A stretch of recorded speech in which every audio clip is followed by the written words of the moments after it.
Salam sehat Lur, bersama Yudi Dwi Nurhadi Channel. Oke Lur, welcome back my channel.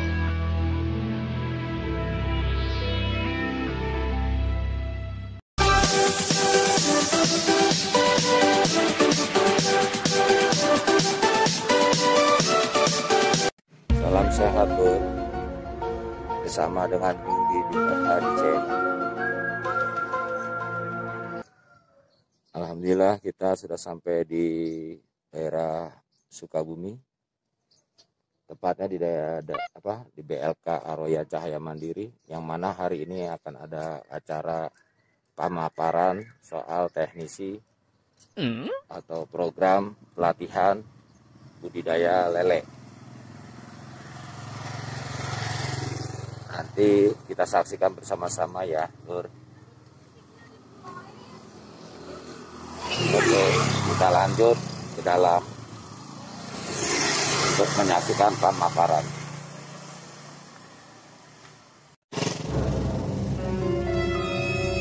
Ini adalah lokasinya BLK Aroyan Cahaya Mandiri, yang posisinya ada di Kampung Warudoyong, Kecamatan Sukaraja, Desa Margaluyu, Kecamatan Sukaraja, Kabupaten Sukabumi.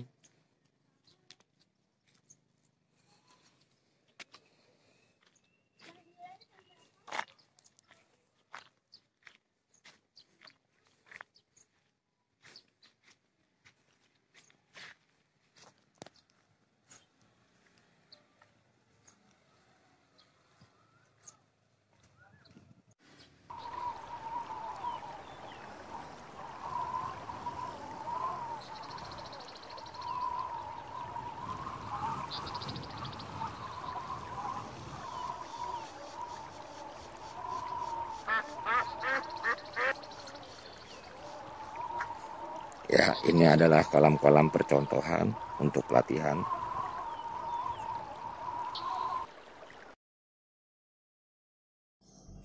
Los ora rewel pokoknya. Jangan lupa di subscribe ya Lur. 5 years later. Beberapa sudah kami lakukan, dan alhamdulillah nanti mungkin dari PowerPoint langsung saya akan coba memaparkan dari A sampai Z. Nanti kalau misalkan ada yang mau didiskusikan, kami sangat terbuka ya. Jadi kalau misalkan ada masalah-masalah di lapangan, kemungkinan seperti apa,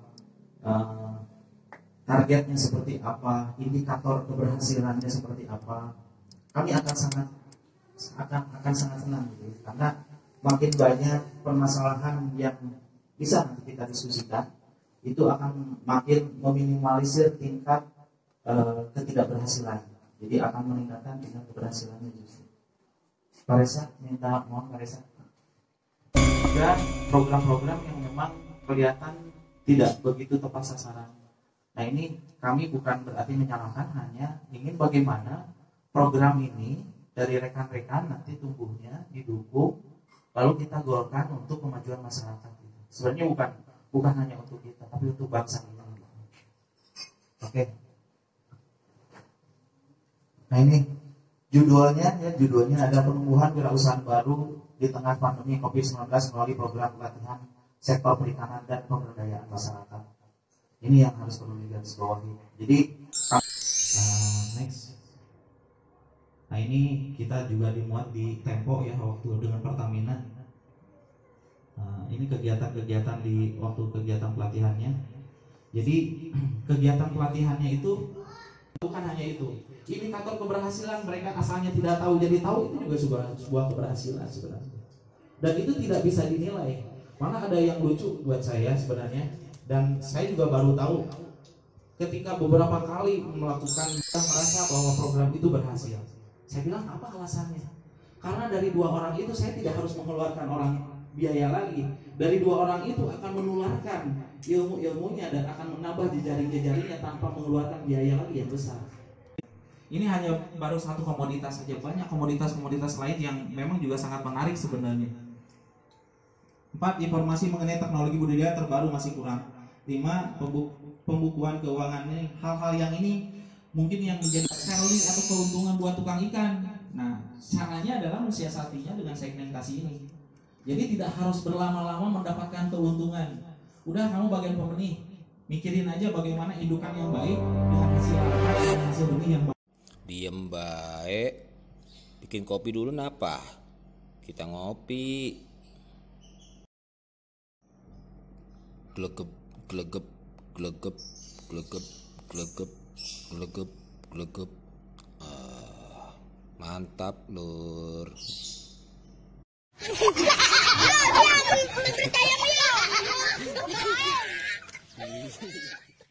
Pemasukan. Nah, kita ajarkan mereka cara pembukuan sederhana. Kan sekarang kalau pinjam uang ke bank juga ditanya itu ya. Jadi sambil memberikan, bukan hanya memberikan pelatihan bagaimana cara berbudidaya saja, tapi kita akan memberikan pelatihan bagaimana memanage usahanya dari, walaupun usahanya usaha kecil gitu. Next. Program dari kementerian, nah sumber dana pandemi COVID-19. Ini yang memang harus kita dorong. Jadi targetnya ini adalah di COVID-19. Kenapa tidak? Karena apa? Program-program hampir di semua kementerian semua dialihkan sekarang ke sini, ya. Semua dialihkan ke penanggulangan dampak COVID-19. Jadi kalaupun ini programnya dadakan, saya pikir nanti akan menjadi respon yang sangat baik, ya. Karena untuk pemulihan nantinya. Terus yang kedua, peserta pelatihan dan pembinaan adalah masyarakat dari daerah tertinggal. Di Kemendes ada daerah desa tertinggal. Dari mulai provinsi, kabupaten, kota, ada gitu ya, data-datanya seperti itu. Terus program pemilihan ini jumlahnya nanti ditentukan, Pak. Jadi kita tuh ada nanti kelompok ya. Misalkan yang untuk di segmen pembenih siapa saja. Nah, segmen pembenih sama penedar di satu nanti.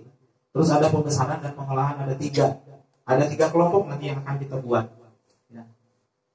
Nanti juga ada pemasar. Next. Waktu dan tempat pelaksanaan. Nah, nanti itu bisa dikondisikan. Hanya saja kemarin sudah bicara dengan tim. Jadi tempat pelatihan ya bisa domisili di sini, bisa juga kami nanti yang terjun ke target lokasi. Kami ada punya jejaring. Jadi untuk kedepannya segala macam untuk menjalankan program ini, kalaupun ini disetujui menjadi program nasional, ini sangat baik sebenarnya. Dan sangat jarang ada program yang memang dari hulu sampai hilir. Saya juga gitu kan ya, walaupun kami sudah banyak melakukan kegiatan ini gitu ya, ada beberapa banyak pengalaman, tapi bisa jadi mungkin tidak terpikirkan oleh saya, tiba-tiba ada dari rekan-rekan atau sahabat ada masukan atau bagaimana, kami persilahkan. Mungkin itu Pak Yudi yang bisa saya sampaikan mengenai proposal detailnya, nanti bisa dibagikan atau bagaimana. Kalau ada yang mau didiskusikan, mangga Bapak silakan.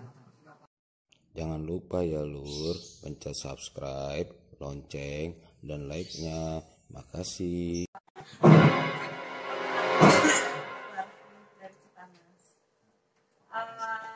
Saya mendengar tentang pembenihan ikan lele ini dari pagi. Di sana pun saya langsung konsultasi dengan tim teman-teman saya di sana, karena lokasi sensi panas itu kan dingin, itu katanya nggak bisa atau gimana, mohon petunjuk gitu Pak. Soalnya kita juga tim sebetulnya sudah ada yang mau gitu kan, setelah saya ajak gitu ya, tapi untuk cuaca, maksud saya begini, Apa mendukung atau tidak gitu? Iya gitu. Jadi begini Bu, sebenarnya sudah terbahas sebenarnya.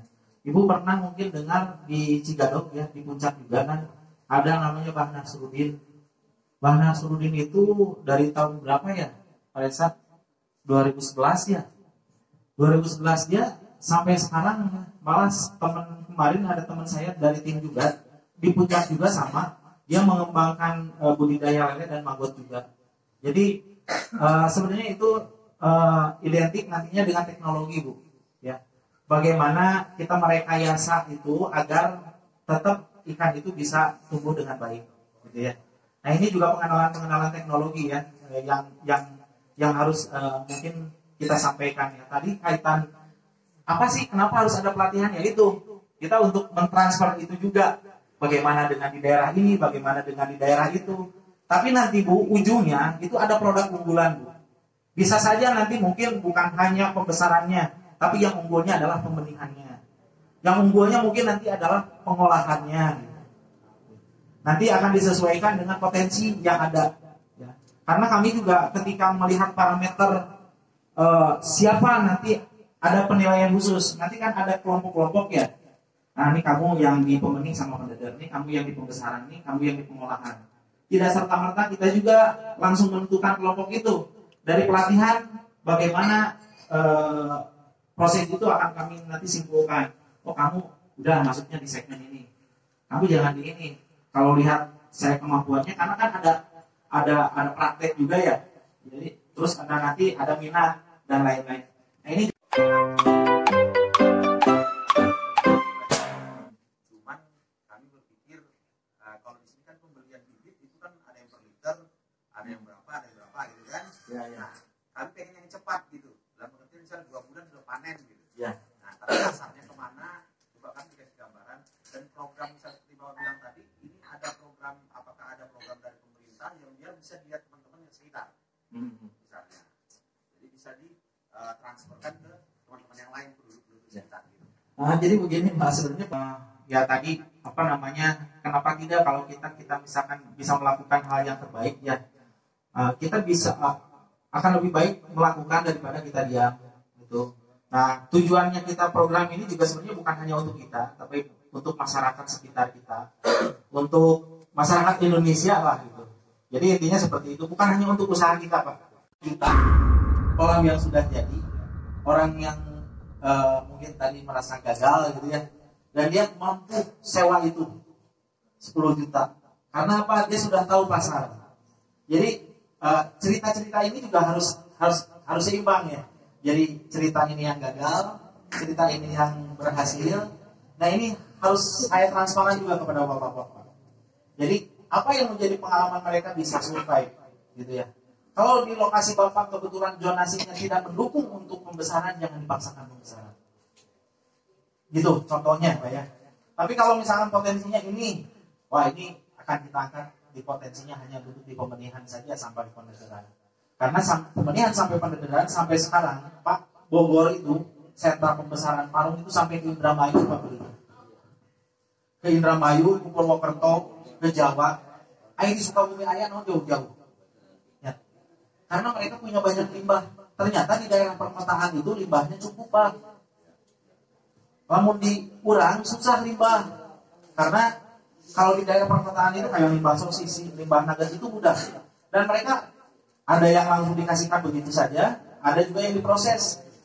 Nah, modalnya pakan hanya 2.000, 2.500. Jadi ketika dijual 16.000 juga masih untung gitu. Nah, kita pasok aja benihnya. Benih kan modalnya juga sedikit, Pak. Beda dengan pembesaran. Modal benih itu pakannya itu hanya, kalau untuk pembesaran pakan itu sampai 75%, Pak. Dalam biaya produksinya. Biaya produksi untuk membesarkan ikan itu 75%, 80% itu dipakan. Tapi kalau kita benih, modal produksi dipakan hanya sekitar di bawah 50%. Selebihnya ketelatenan, sabar, ngajual mau hese. Tapi tidak menutup kemungkinan jangan semua juga nanti pemenih sama pendeder, harus ada pembesar. Karena terus terang aja ya, saya sendiri kan ada, kita ada kegiatan ekspor yang keluar. Terus marketing kargo eksportir yang di Jakarta itu juga mereka membantu market juga Pak, ternyata keluar. Termasuk kemarin ada permintaan lele ikan konsumsi buat ke Korea. Ya. Ini juga perlu dijawab ya. Terus kemarin kayak patin ke Timur Tengah. Kalau yang sudah pernah haji atau umroh itu konsumsi makan kita di sana itu patin Pak. Ya. Nah kemarin ada permintaan catering di sana itu bukan hanya patin tapi minta nila juga. Ya. Jadi patin, nila, lele itu untuk kebutuhan Asia Tenggara saja jamaah kita. Gitu. Nah ini kan yang perlu harus dijawab juga sama kita. Nah kayak GSI, terus ada asosiasi catering yang di Jabodetabek, Cikarang, Bekasi di sana, itu lele itu masih utuh Pak. Sok aja tanya. Hanya saja kan, apalagi sekarang Cirata ya. Cirata ini kan udah hampir dikurangi ya. Kolam-kolam sudah hampir dikurangi. Nah ini potensi untuk pembudidaya di darat. Ada lagi pertanyaan? Oh iya Bapak. Gudang itu hancur, mesin yang bertahan itu bandeng. Tapi kesini-sini juga ada garam. Saya lihat. Garam. Teman-teman saya banyak di Bekasi Pak yang pembudidaya ikan lele, ikan hias, sampai lalu juga sama bandeng. Tapi sekarang ada yang bergeser Pak. Di sana itu ada yang seputar Panturan itu tambak-tambak itu diganti oleh nila sekarang. Nila salin. Nah ini juga berpotensi Pak. Karena Pak kebutuhan nila di daerah sana untuk pabrik itu masih sangat tinggi.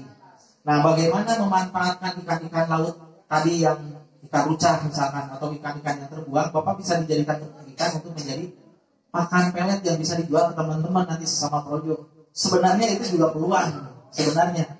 Nah nanti bagaimana membuat proses ini bisa supaya ada sinergitas satu dengan yang lain. Nah untuk pembesar misalkan mohon maaf ya, pembesar lele di daerah ini karena terkendala dengan pakan, kenapa bahan baku pakan di Bapak banyak kita tidak produksi ya untuk di intern kita saja, gitu kan ya. Mesin-mesin banyak, ahli-ahli pembuat pakan untuk untuk formulasinya juga banyak. Nah ini nanti bisa disinergikan Pak, bisa disinergikan. Ada lagi yang lain? Kalau sudah. Terima kasih udah nonton. Jangan lupa share dan komen.